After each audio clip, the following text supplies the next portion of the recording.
ស្អប់ថៃតែអត់បញ្ចេញចឹងប្រជាជនខ្មែរយើងនៅបរទេសដែលគាត់អត់បានបញ្ចេញពីការស្អប់របស់គាត់ការខឹងរបស់គាត់ទៅលើ social media មិនប្រកាសថាគាត់អត់ខឹងអត់ស្អប់ទេខ្ញុំនិយាយមែនអ្នកគ្នាព្រោះខ្ញុំបានជួបជាមួយនឹងអ៊ំដែលគាត់នៅសហរដ្ឋអាមេរិកនេះយូរហើយខ្ញុំសួរយោបល់គាត់ម្នាក់ខឹងប៉ុន្តែទីមួយគឺគាត់អត់សូវចេះលេង social media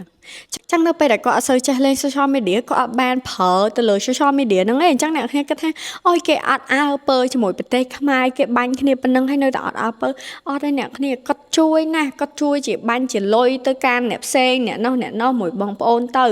តែខណៈគាត់អត់ចេះបង្ហាញគាត់អត់ចេះដាក់នៅលើ social media post share អីដូចយើងក្មេងៗជំនាន់ក្រោយដូចខ្ញុំធ្វើចេញជាវីដេអូអីទៅប៉ុន្តែខ្ញុំជឿថាខ្មែរទាំងមូលទោះទៅដល់ណាក៏នៅតែខ្មែរដែរនៅតែឈឺឆ្អើនៅតែឈឺអញ្ចឹងទោះបីទៅដល់ណាក៏នៅតែឈឺដែរឃើញគេវ័យផ្ទះយើងប៉ាំងហេតុអីក៏មិនឈឺគឺឈឺណាស់អ្នកគ្នាអញ្ចឹង